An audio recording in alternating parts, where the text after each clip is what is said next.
Triple engine की सरकार जो हरियाणा प्रदेश में बनेगी, ये विकसित भारत का जो संकल्प मोदी जी ने लिया है, विकसित हरियाणा की तरफ हरियाणा प्रदेश भी आगे बढ़ेगा।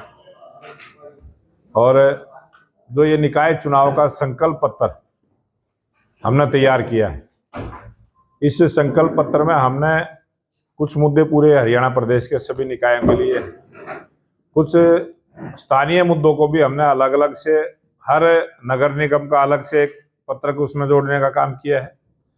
प्रत्येक नगर परिषद का अपना जो लोकल मुद्दे हैं उनको जोड़ने का काम किया है। जो नगर पालिकाएं हैं लोकल, उनके मुद्दे हैं, उनको भी हमने अपने अलग से संकल्प पत्र में जोड़ने का काम किया है। और आने वाली 24 तारीख को, आज 22 तारीख है, 24 तारीख को इसी रोहतक के कार्यालय में, बीजेपी कार्यालय में, हमारे लोकप्रिय मुख्यमंत्री नायब सिंह सैनी जी इस संकल्प पत्र को जारी करेंगे और उसका 1 बजे का समय रहेगा। मैं उसके लिए भी आप सबको निमंत्रण देता हूं। इतना सही मैंने बात करनी थी आप सबका। अच्छा सर, रोहतक में चारों विधानसभा सीटों पर कांग्रेस है, क्या रोहतक के लिए कोई विशेष रणनीति आपने? अब इस नगर निगम के चुनाव में आप देखेंगे, जब मेयर पर भारतीय जनता पार्टी और कमल के फूल की सब सरकार होगी तो उसका असर भी सभी विधानसभाओं में जाएगा। और आने वाले जब भी चुनाव होंगे, जिस प्रकार से जींद में और सोनीपत में कमल का फूल खिला है, इसी प्रकार से रोहतक में भी कमल का फूल खिलेगा। हरियाणा और दिल्ली के बाद क्या और कॉन्फिडेंस में तो नहीं है पार्टी?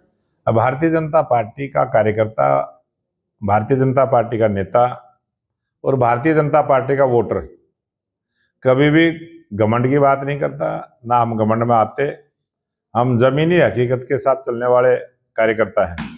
और जिस प्रकार का मन आज हरियाणा के मतदाता का बना है, जनता जनार्दन ने जिस प्रकार से आशीर्वाद इस विधानसभा चुनाव में दिया था, उससे भी आगे बढ़ते हुए, क्योंकि बहुत सारे नई ज्वाइनिंग जो वर्षों से 30-30 साल से 40-40 साल से जो कांग्रेस पार्टी में रहे, जो कभी भी भारतीय जनता पार्टी के पक्ष में वोट नहीं किया, उन लोगों ने भी भारतीय जनता पार्टी ज्वाइन की है और भारतीय जनता पार्टी का परिवार बढ़ रहा है। आज जो विश्व की सबसे बड़ी राजनीतिक पार्टी है, उसका परिवार और आगे बढ़ रहा है और लोगों में विश्वास बढ़ रहा है। लोग भारतीय जनता पार्टी की नीतियों से खुश हैं और उसी के कारण से मैंने ये बात कही है कि आने वाले समय में आप हरियाणा प्रदेश के निकाय चुनाव में देखेंगे ट्रिपल इंजन की सरकार हरियाणा प्रदेश में बनेगी। ट्रिपल इंजन की सरकार की आपने बात की, पूर्व मुख्यमंत्री भूपेंद्र सिंह हुड्डा कहते हैं कि 10 साल से बीजेपी की सरकार, अब तो विकास के कार्य नहीं हुए।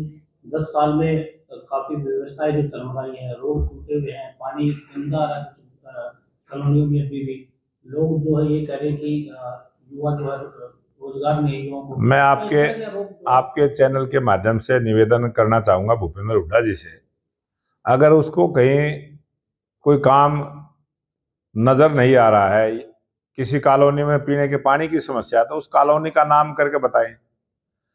गोलमोल वो बयानबाजी करते हैं कि लोगों को पीने का पानी मिलता, हॉस्पिटल में डॉक्टर नहीं है, दवाई नहीं है। ये एक ऐसा एक उन्होंने एक लाइन सेट कर ली कि वो गोलमोल बोलते रहते हैं। कभी भी अगर उनको पता है कि किसी कॉलोनी में पीने का पानी की कमी है तो उस कॉलोनी का नाम लेकर कोड करना चाहिए।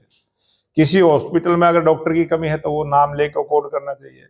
किसी स्कूल में टीचर नहीं है तो वो नाम लेकर कोड करना चाहिए। अगर किसी गांव में कोई सड़क खराब है तो उसका नाम लेकर, क्योंकि आज पूरे देश में 2014 से भारतीय जनता पार्टी की सरकार है और पूरे देश के अंदर अगर आप आकलन करेंगे कि कांग्रेस पार्टी के समय में कितनी सड़कें बनी और भारतीय जनता पार्टी के शासन में कितनी सड़कें बनी, तो अपने आप वो सारी चीजें समझ में आती है। और देश की जनता जागरूक है, देश की जनता ने काम को देखा है, भारतीय जनता पार्टी के काम को देखा है। अच्छे अच्छे हर जिले में हॉस्पिटलों का निर्माण हुआ है, अच्छे अच्छे स्कूलों को बिल्डिंगें बनी है। हमने देश में एक जैसी शिक्षा नीति बनाने की शुरुआत की है। हमने पारदर्शिता के साथ रोजगार देने की बात करी है। हमने सबके साथ न्याय करने की बात करी है और उसको करके दिखाया है। ये उसी का प्रभाव है जो आज भारतीय जनता पार्टी की जहां भी चुनाव होता है भारतीय जनता पार्टी की सरकार जीत कर।